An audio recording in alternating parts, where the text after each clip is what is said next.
I'm your friend, Dr. Charles Apoki. I'm so glad to reach you.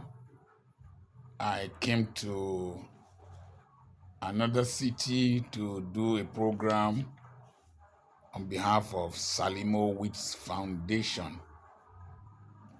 We are here to teach people on how to grow small businesses, micro businesses, how to start, how to grow them, and how to make them successful. So the theme was start, grow, and be successful.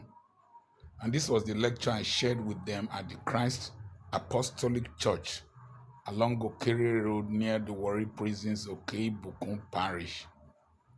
And I want to share it with you, particularly those of you in my mentorship group, because you are my first family online. Now they are going to be P's, P1, P2, P3, P4. P1, prayer. When you are praying to start a business, you pray for ideas. Ideas about the kind of needs that the society has that you need to meet in terms of what you will sell, in terms of the services you will render. You have to pray. You have to pray for the name of your business. When the name is too long, people can't remember it. The name of my school, Petra Christian Academy, so just Petra. So pray, God, it took me months to arrive at that name, Petra, even though I had Petra Hospital at Aba, Petra. You need to pray concerning the product, the services, as I said earlier on, then the placement. Where do you, another P, where do you stay? Where do you do this business? I had options: Port Harcourt, Aba, Warri, Ughelli.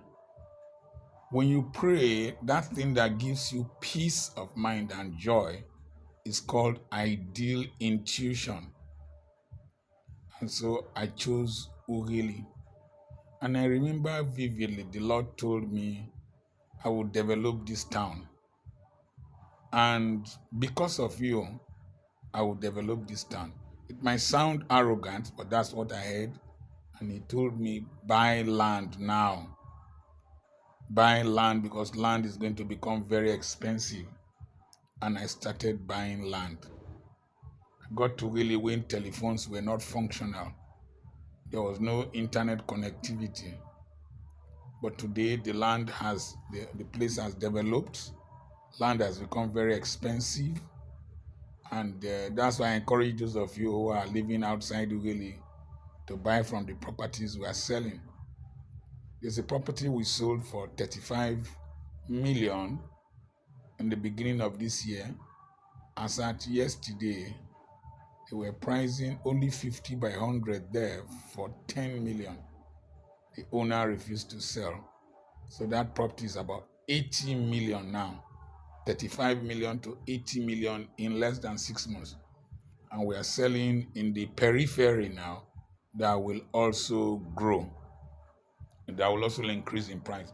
So you pray for location, you pray for the right people, pray for the right partners, you pray against fraud, you pray against disaster, you pray against anything that can hinder the business. What I used to do, I would go into the water because where I bought was flooded. I would stand inside the water and start calling the buildings into existence.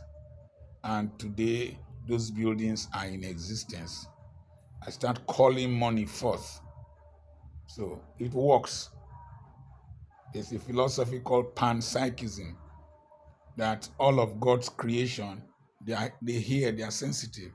That's why you can speak to the dry bones and the dry bones will gather flesh. You can speak to the wind and the wind will be calm. So it's called panpsychism.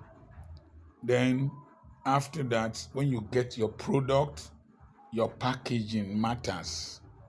Your packaging is the exterior, is the way you packet, the way you preserve, the way the container you put the product in, and the way you present it.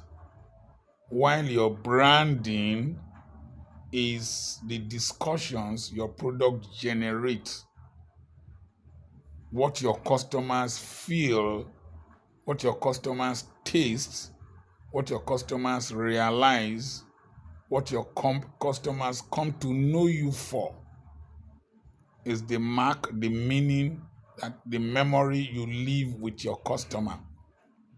Packaging is not being fake. Packaging will attract. You are doing something for children, it has to be colorful. So packaging. Moody Africa sent me a dress that he made for my 60th birthday and put it in a packet. His brand was there, Moody.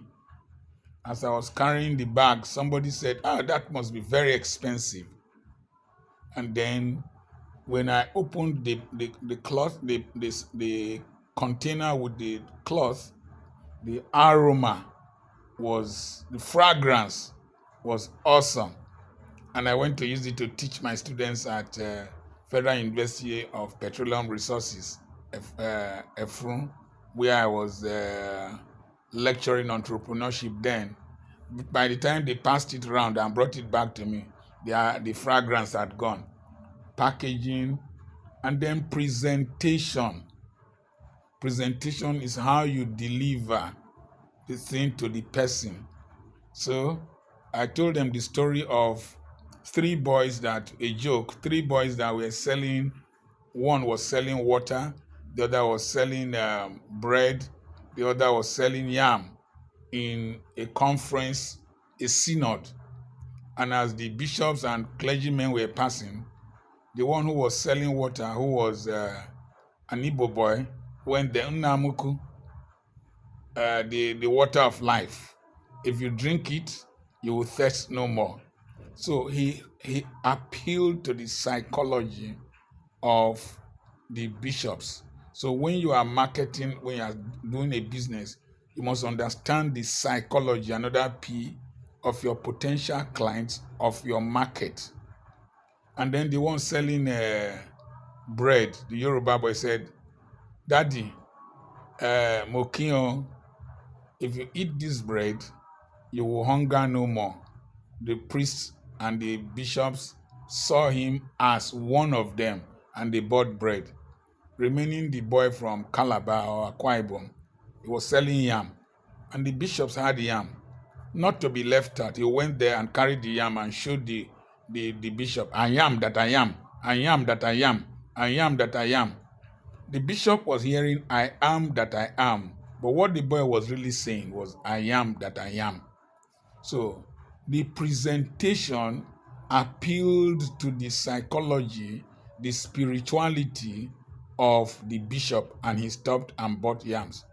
There's hardly any product you cannot market.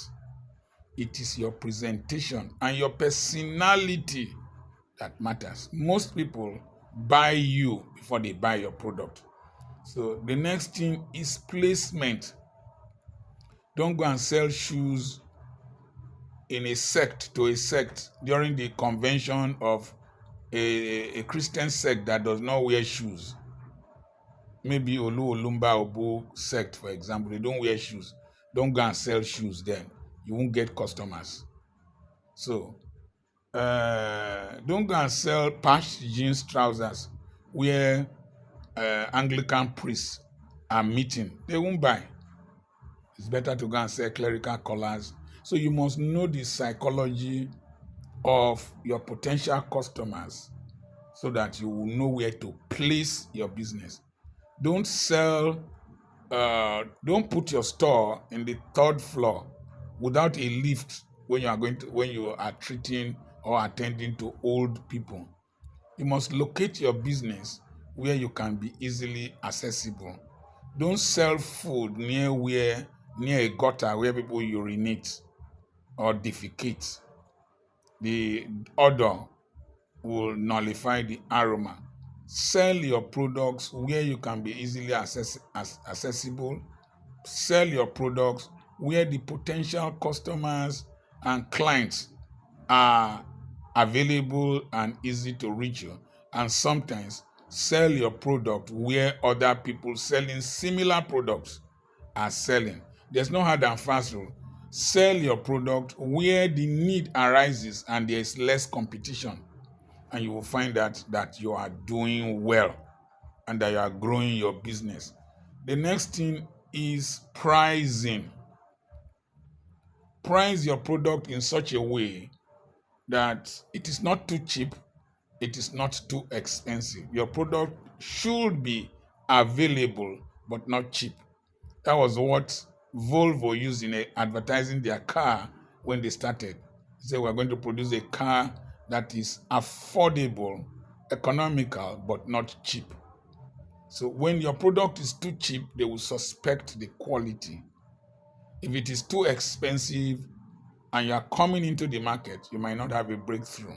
What I did was that I kept my school fees a little bit below those who were there before me, but I had good quality and so good facilities. What happened was that with time, the people started coming, and the class of people started increasing.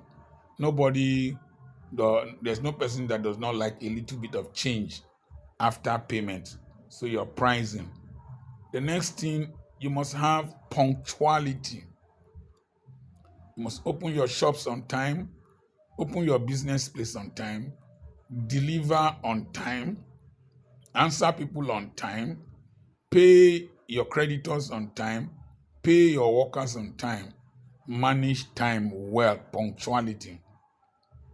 I'm always distressed if I can't keep to time. And most times the young people that do some services for me are responsible for my delays. And I find it extremely irritating. You know, when I started running the school, I could leave Aba by 4 a.m. I leave Binez Hotel and reach Ogeli by 8 to resume work. There are incidences when I wanted to go and preach at Aba on Sunday morning. I would leave Ogeli and reach Aba Sunday morning very early. There was one particular case I was to preach at the Christian Pentecostal Mission, Owerri, and the assistant pastor told them that Dr. Apoki will come early, and I was there before most of them. Today we were at the CAC very early. They had not even on their generator. It was when we got there that they on the generator and the people started coming. So punctuality. When you are punctual, you get early customers. The people know that you are there. They will come and buy, usually when there's no much congestion or traffic. So as much as possible, practice punctuality. Punctuality in delivery. If you're a tailor, punctuality in delivery. You're a laundryman, punctuality in delivery. Your stewards, your waiters, punctuality in attending to your customers. The next P is presentism. I learned that from Sir M.O. Okeya, the CEO of Apini Hotels. Presentism is the effect and influence of the presence of the owner of a business in his business place. You have the vision, therefore you can provide the supervision. Particularly in Africa, there are a lot of people who don't have this work culture. They see work as a burden and they want to come late, they want to talk to customers and clients very rudely. Be there. Be there to attend to them, solve these problems, any problems, challenges, put a personal touch. Presentism. They found out that it works. There is the opposite of presentism, which is presenteeism. Presenteeism is that you are there, but you are not there. You're not paying attention to whatever they are doing. The people can misbehave. It's like sometimes in this country, when junior police officers are misbehaving, you will see a senior police officer there is not able to exercise authority. But in some cases, you see a senior police officer will come and tell the junior police officer to leave there, knowing that what he was doing was wrong. Presentism. Then the next thing is prudence. Be very prudent before you make investment, before you spend money. Profit sometimes can be very minimal when you are starting. Be very prudent. That's another P. Prudent. Be very frugal. Calculate things before you spend. Think very well before you invest. Think very well before you before you bring in people into your system, before you spend money. Prudence. I was extremely frugal, very, very frugal when I started business after selling the hospital. Then the next thing is plurality. In one business, you can start doing small things like the women I taught about roasting yam, plantain, fish. During the maize season, you can add maize, you can add pears that will eat, you can add coconut, you can sell recharge card in that same spot. The more products you have for sale there, the more money you will take home. So I was selling several things from my house: coconut candy, rice, potato chips, plantain chips, ice cream, donut, bean pie, zobo. We sell and we still sell till today. They might come in trickles, small money, but by the time you accumulate them, they amount to something. Boma Eriko Sima of Radio Rivers to FM Stereo used to say that a rat that has one hole does not live long. You must have an exit plan. So the next thing is publicity. There's a problem with the average Christian. There's a problem with the average very obedient person. There's a problem with the average simplistic person. They are too reserved. They will think that if they show themselves, that people will think that they are. No, no, no, no. I was like that. But I learned how to advertise my product. I learned how to break that restraint of timidity. And the resultant effect is that I have done well in using little things to generate money. This lecture I'm giving to you now, timidity will have prevented me from sharing it with you. Why? What will the people? You want to show yourself? You want to show you are in a hotel? No, I'm here. Can't do me anything. It's my knowledge. You can't do me anything. Somebody's going to benefit from it. You can't do me anything. It's my life, man. Let your light so shine.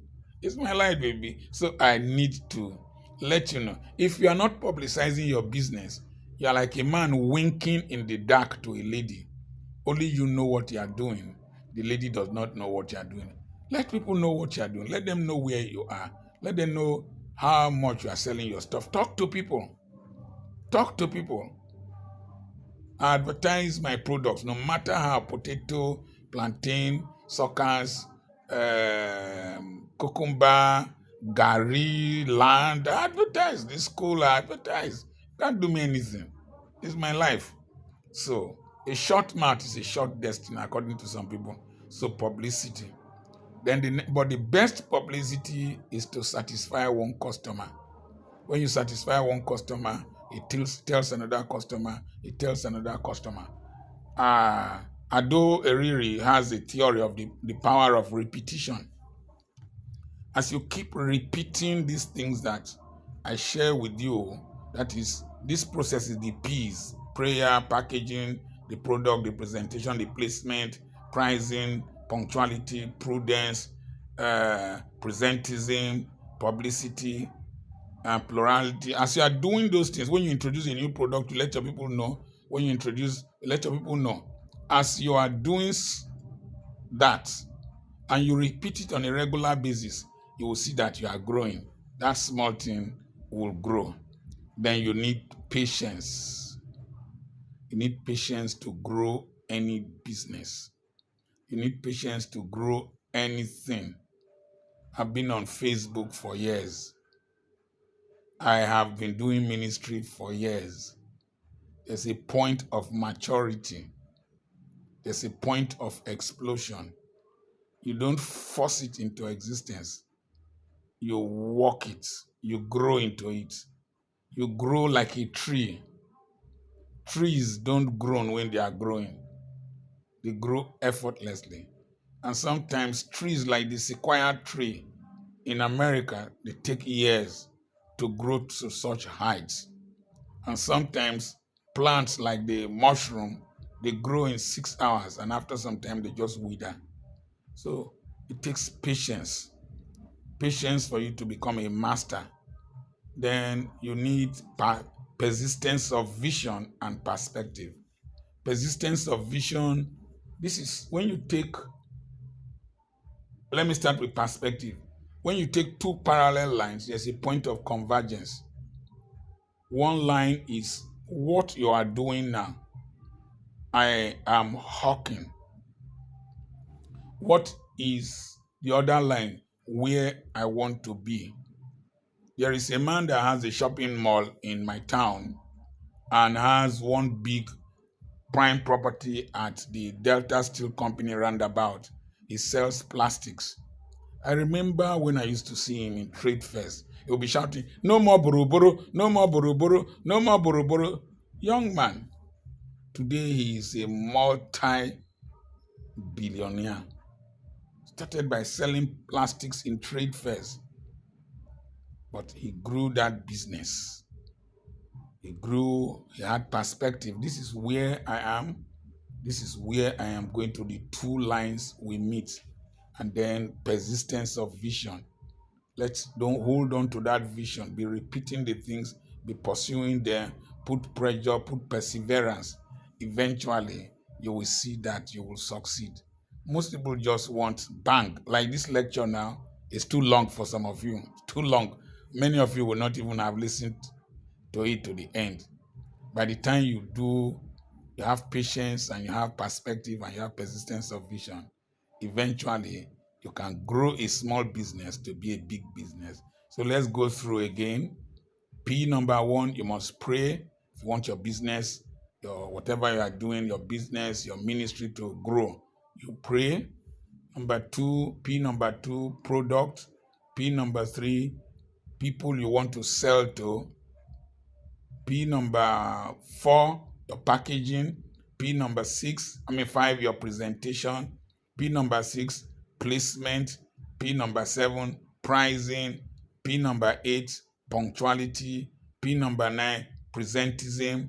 P number 10, prudence. P number 11, uh, publicity. P number 12, I don't know where I am now, plurality. And then P number whatever, patience. And then P number whatever, persistence of vision and perspective. I remain your friend, Dr. Charles Apoki. P number me, play. Life is fun. God bless you. Remember to subscribe to my channel, share this post, join my WhatsApp mentoring group by sending a message to +234705213. And we have properties for sale. One phase, since I started this announcement, another set of acres have gone, and we are entering a new phase FH and PHASE. So maybe we're entering phase 8 now of phase 9. And the properties are gradually going. You must buy now that the price is affordable and it's a virgin land. I remain your friend, Dr. Charles Apoki.